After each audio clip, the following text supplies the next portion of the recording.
Sinuklay ng hangin ng may kahabaan kong buhok nang buksan ko ang bintana ng sasakyan. Pumikit akong dinama ang sariwang simoy nun, kasabay ng pagpinta ng ngiti sa aking mga labi. Kapayapaan ang nararamdaman ko ng mga sandaling yun. Ito ang kailangan ko at ng pamilya ko. Kapayapaan mula sa magulong mundo sa Maynila.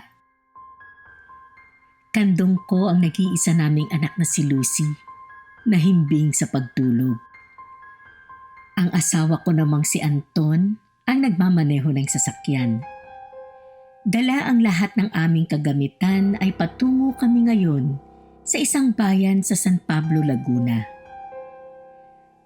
Bagong bahay, bagong buhay. Alas 10 na ng umaga nang marating namin ang lugar. Isang renovated house yun na nabili namin sa murang halaga lang. Pinili namin ni Anton na yun na lamang ang kunin upang makaiwas na rin sa buwanang bayarin sa bahay. Nakaipon naman kami kahit papano at yun ang ginamit naming pambili. Isang 2-story yon na may 4 na silid. Ang isa na nasa ikalawang palapag ay para sa aming 3 at ang nag-iisang silid naman sa ibaba ay para sa kinuha naming kasambahay. Gagawin namang opisina ni Anton ang ikalawang silid sa itaas at ang 3 naman ay para sa bisita. Nakangiti kami sa aming pagpasok. Naroon na rin si Manang Feli, ang kinuha naming magiging kasambahay. Kasalukuyan itong nagwawalis sa ibaba sa aming pagdating. Sa kabilang bayan lamang siya nakatira, ngunit napagdesisyonan naming manatili siya 5 araw sa 1 linggo para hindi na rin siya mahirapan sa biyahe. Naroon din ang ilang kakilala ni Aling Feli na inupahan naman namin para tumulong sa pagbubuhat ng lahat ng dala naming gamit. Naging mabilis ang pagpasok at pagsasaayos namin ng mga gamit sa loob ng bago naming tahanan. Papalubog pa lang ang araw ay halos nakahanda na ang lahat. Kasalukuyan na kaming nagluluto ni Manang Feli ng hapunan nang sumagi sa isip ko ang aming anak. Iniwan ko siya kanina sa aming silid nang matapos kong ayusin ang mga gamit doon.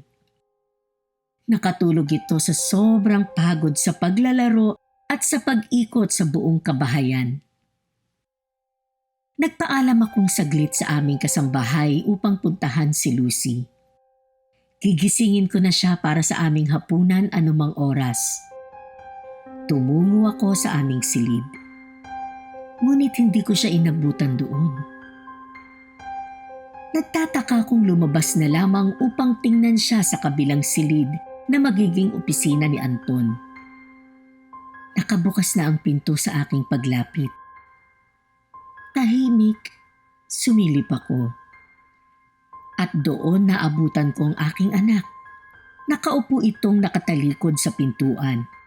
May hawak na pangkulay at tila may isinusulat sa pader. Babanggitin ko sana ang kanyang pangalan upang kunin ang kanyang atensyon. Ngunit napansin kong tila may kausap siya. Pinili ko munang magmasid sa nangyayari. Nakikita kong napapabaling siya ng tingin sa kanyang tabi na tila may kasama. Pero wala akong nakikitang ibang tao sa loob ng silid. Dinaluyan ako ng takot. Hindi ko na natiis sa tuluyan na akong pumasok roon at tinawag siya sa kanyang pangalan. Agad siyang napalingon. Kasabay nun ay ang tunog ng pagbagsak ng isa pang pangkulay. Hindi ko napansin kung saan yun nagmula. Hindi naman yun ang pangkulay na hawak ng aking anak. Tila may ibang pinanggalingan bago pa yun bumagsak sa sahig. Anak, sino yung kausap mo? Si Marisol po. Mabilis at nakangiti niyang sagot sabay tingin sa kanyang tabi. Marisol? Yun ang aking pangalan. Agad akong napaligid ng tingin sa kabuuan ng silid. Ngunit bigo akong makakita ng ibang tao, katulad kanina. Umalis na po siya, Mami. Sa takot ay agad kong nilapitan si Lucy at kinarga. Saglit akong huminto sa pagkakatayo roon at muli kong niligiran ng tingin ang loob ng silid. Sa hindi ko maintindihang dahilan, dinaluyan ako ng kilabot. Sino ang Marisol na kausap ng aking anak kanina, gayong wala naman akong nakitang kasama niya? Inilihim ko muna kay Anton ang nangyari. Hindi ko gustong dagdagan pa ang mga iniisip niya. At isa pa'y siya ang pumili ng bahay na yun upang maging bago naming tahanan. Ayokong isipin niya na sa unang araw pa lamang may nakita na akong problema. Hanggat maaari ay ayokong may pinagtatalunan kaming dalawa. Kumusta kayo dyan, anak? Bati ni Mama Linda na itinuring ko ng tunay na ina. Siya na ang kumupkop at nag-aruga sa akin matapos ang malagim na aksidenteng kinasapitan ng tunay kong pamilya. Kasalukuyan ko siyang ka-video call sa cellphone ng mga oras na yun. Naiwan siya sa Maynila kasama ang dalawa ko pang itinuring na kapatid na katulad ko ay inampun din niya. Kapwa may sarili na rin itong mga pamilya. Tirik na ang araw ng mga sandaling yun at naghahanda na ng pananghalian si Manang Feli. Nasa itaas naman si Anton at inaayos ang kanyang magiging opisina. Sa kabilang silid na niya yun ise-set up katulad ng suhestyon ko. Nag-isip na lang ako ng dahilan para mapapayag ko siya. Nakatayo ako sa may pintuan habang kausap siya upang mabantayan na rin si Lucy na kasalukuyang naglalaro sa tapat ng aming bahay. Mabuti naman po, Ma. Tahimik po dito. Sana sumama na lang kayo sa paglipat eh. May isa pa namang kwarto dito. Makakabuti din sa kalusugan nyo kung nandito kayo. Hay naku Marisol, alam mo namang may maliliit pa tong kapatid mong si Juliet. Mag-isa na lang siya, hindi ba? Dahil nga iniwan ng tarantado niyang asawa. Kaya hindi ako nag-asawa eh.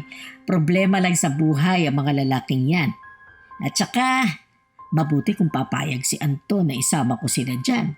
Hindi ba nga, siya ang nagpumilit na magsarili na kayo? Hindi ako nakainig. Alam kong hindi rin sasang-ayon si Anton. Ayaw nitong madamay kami ng aming anak sa gulo ng buhay ni Juliet. Pero alam mo, namimiss ko na rin dyan sa San Pablo. Dyan ako na destino nung naging volunteer ako nung kabataan ko. Dyan nga kita nakuha, hindi ba? Wala ka bang balak na magtanong-tanong dyan? Baka may nakakakilala sa pamilya mo. O baka may iba ka pagkaanak na nakatira dyan. O kahit sa kalapit na bayan. Sa bagay, ginawa ko na rin naman yan noon eh. Pagpapatuloy niya. At doon ay napaisip ako. Naalala ko ang mga kwento niya tungkol sa pag-ampon niya sa akin. Hindi lingid sa akin na dito sa bayang ito niya ako nakuha. Dito nangyari ang trahedya noon. Nang malaman niyang nasa bayang ito ang bahay na binili namin ni Anton, hindi siya sumang-ayon noong una. Ngunit wala na rin siyang nagawa dahil pareho na kaming nakapagdesisyon ng aking asawa. Ano nga bang address niyo dyan? Bisitahin ko kayo baka sa susunod na linggo. Miss ko na rin kasi agad ang apo kong si Lucy. Hahanap lang ako ng magbabantay sa mga anak ni Juliet. Mag-start na kasi siyang magtrabaho sa Lunes kaya walang babantay sa mga makukulit. Sige ma, i-text ko sa'yo pagkatapos nating mag-usap. Nagpatuloy si Mama Linda sa kanyang pagdaldal. Ang kwento niya ay umikot muli sa pagbo-volunteer niya dito sa San Pablo noon. Nakinig na lamang ako. Ang iba sa kanyang binanggit ay naikwento niya na noon. Ngunit may mga nasasabi siya ngayon na hindi ko pa naririnig.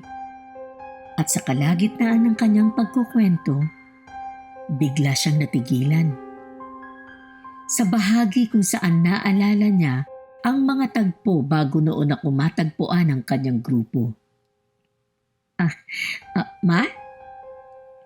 Sino yung nasa likod mo, anak? Iyan ba yung kasambahay niyo? Napalingon ako. Ngunit wala akong naabutang tao sa aking likuran. Bahagya akong napasilip sa kusina at nakita ko roon si Manang Feli na patuloy pa rin sa pagluluto. Bakit parang malungkot yata yung kasambahay niyo? Ma, wala namang tao sa likuran ko eh. Nasa kusina si Manang. Anak, pinabless niyo na ba yung bahay niyo? Baka sa Sabado pa po eh. Tangi kong naisagot. Ngunit ang katotohanan, wala sa plano namin ang ipabless ang bahay na yun. Minsan ko yung nabanggit kay Anton, pero binaliwala niya lamang. Hindi ko naman siya masisisi dahil hindi siya isang reliyosong tao. Mas naniniwala pa siya sa siyensya. At dahil ayoko ng pagtatalo, ay hindi ko na lamang ipinilit pa. Nang maluto ang ulam ay agad akong sinabihan ni Manang Feli. Pinapasok ko na si Lucy mula sa paglalaro sa labas at upang sabay-sabay na kaming mananghalian ay inakyat ko si Anton na nasa ikalawang palapag pa rin. Tinungo ko siya sa silid na kanyang magiging opisina. Halos tapos na siya sa pagsisetup nang pumasok ako roon. Bakit hindi mo masaway ang anak mo? Takbo ng takbo dyan sa hallway, pabalik-balik. Tinatawag ko parang walang naririnig eh. Bungad niya na agad kong ipinagtaka. Nasa labas si Lucy kanina at hindi naman nawala sa aking paningin habang kausap si Mama Linda. Hindi naman siya umakyat dito kanina, Anton. Anong hindi? Dalawa pa nga kayo naglakad dyan bago pa siya nagtatakbo.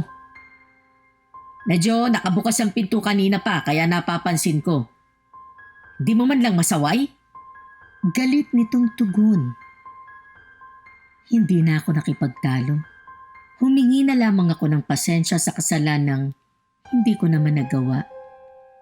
Hindi ko makuhang ikwento sa kanya ang mga kababalaghang nangyayari simula pa kahapon.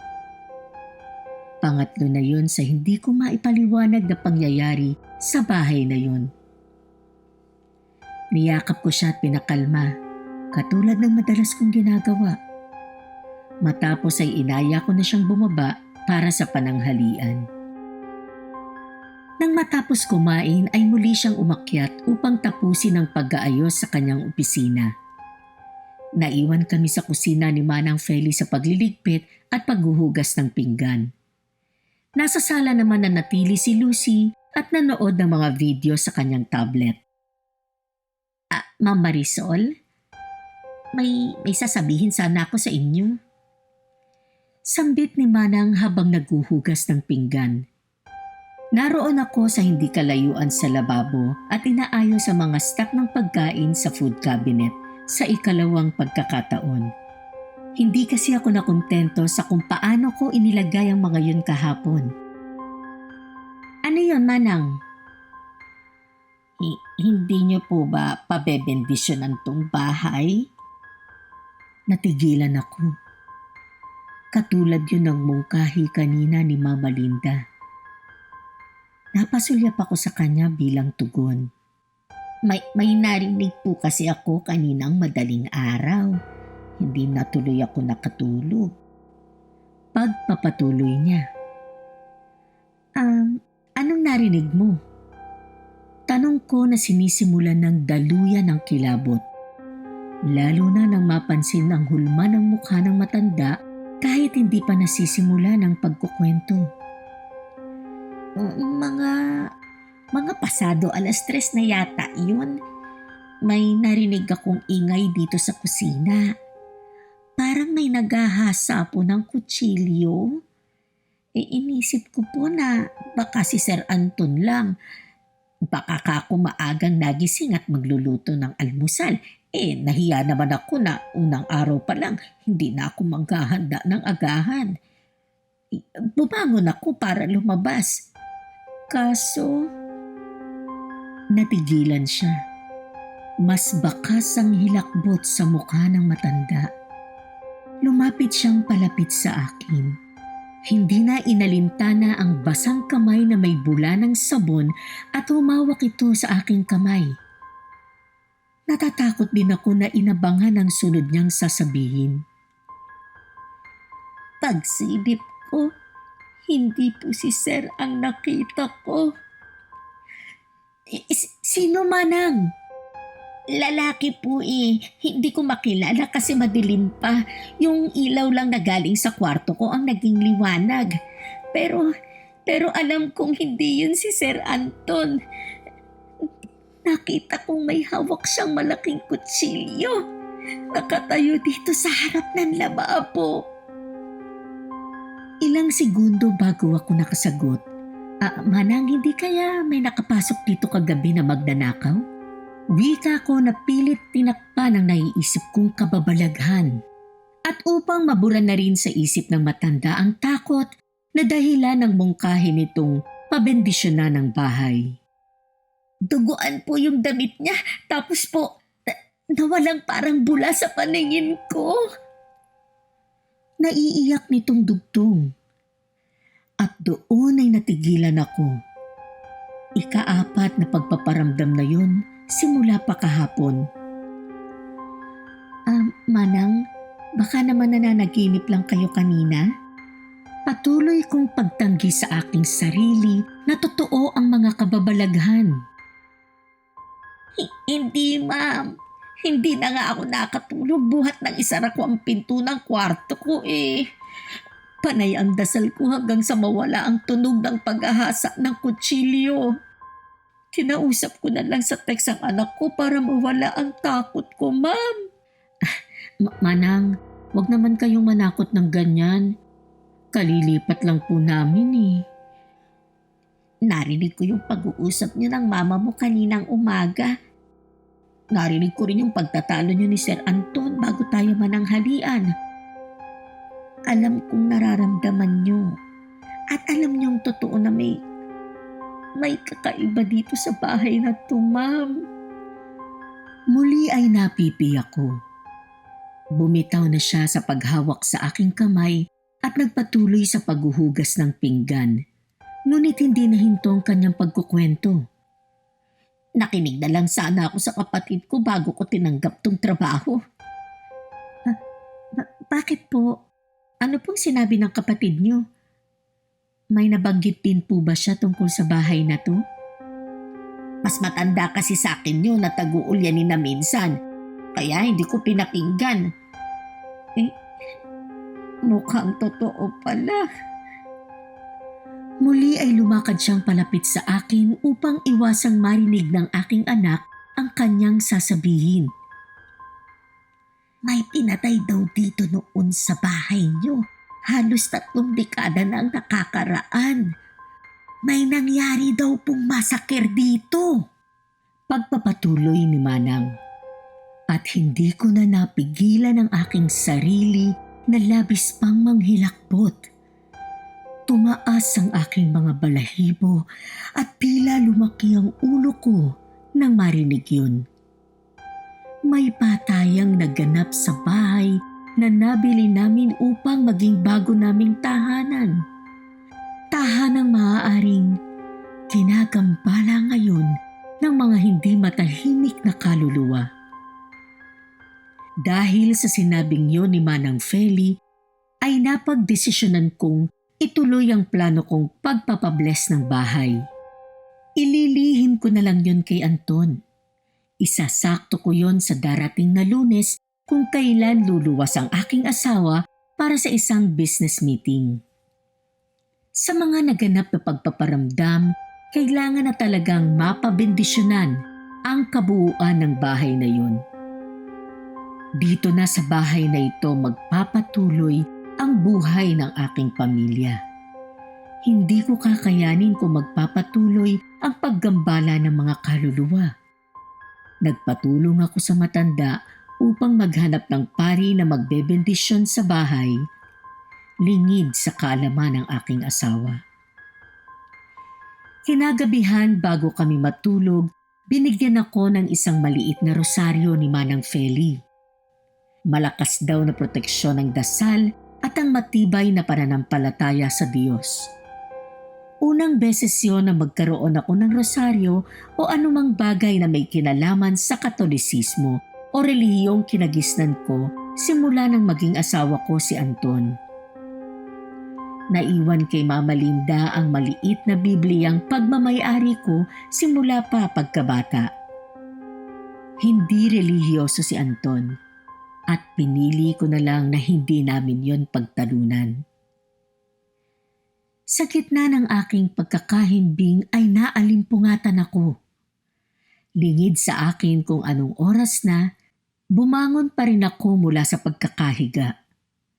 Maingat akong umalis sa kama upang hindi magising ang aking mag-ama. Nakaramdam ako ng uhaw. Nalimutan kong magtabi ng isang pitsel ng tubig sa tabi ng aming higaan na madalas ko nang ginagawa. Wala akong ibang magagawa kundi bumaba sa kusina upang kumuha ng tubig. Ngunit hindi pa ako nakakalabas sa aming silid. Naalala ko ang mga pagpaparamdam. Pati na ang tungkol sa patayang naganap sa bahay na yon ayon sa kwento ni Manang. Lumakad akong pabalik at tahimik na kinuha ang maliit na rosaryong inilagay ko sa ilalim ng aking unan. Matapos ay lumakad akong muli patungo sa pintuan.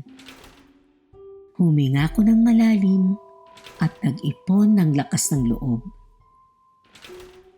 Marahan ay pinihit ko ang doorknob. Sumilip muna ako sa hallway na niyayakap ng kadiliman. Unti-unti akong lumabas at kinapa ang switch ng ilaw na malapit lamang sa pintuan ng aming silid. Nakahinga ako ng maluwag nang mabuksan ko ang ilaw. Matapang na akong tuluyang lumabas. Mahigpit kong hawak ang rosaryo at bumubulong ng dasal at pakiusap na sana'y walang magparamdam. Sa marahang paglakad, narating ko ang hagdanan. Madilim sa bahaging ibaba. Nasa dulo nun ang switch ng ilaw. Wala akong magagawa kundi pumanaog para mabuksan ang ilaw na naroon. Ngunit nakakaisang hakbang pa lamang ako pababa, ay isang mahinang bulong ang aking narinig na nagpahinto sa akin. Boses ng isang batang babae. Marivin! Pangalan ng aking narinig. Pangalan ng babaeng hindi pamilyar sa akin. Sino si Marivic? Hindi ko na sana itutuloy ang paghakbang pababa at lalakad ng pabalik sa kwarto. Ngunit sa aking pagpihit, ay naabutan kong nakatayo sa dulo ng hallway ang isang batang babae. Nanlaki ang mga mata kong napahawak pa ng mas mahigpit sa rosaryo. Ninais kong tumakbo pabalik sa silid, ngunit natakot akong baka salubungin ako ng batang babae. Hindi ko rin makuhang bumaba sa madilim na bahagi ng hagdan. Marivic! Muling sambit ng batang babae at kasunod ay tumakbo itong palapit sa akin. Napasigaw ako ng malakas.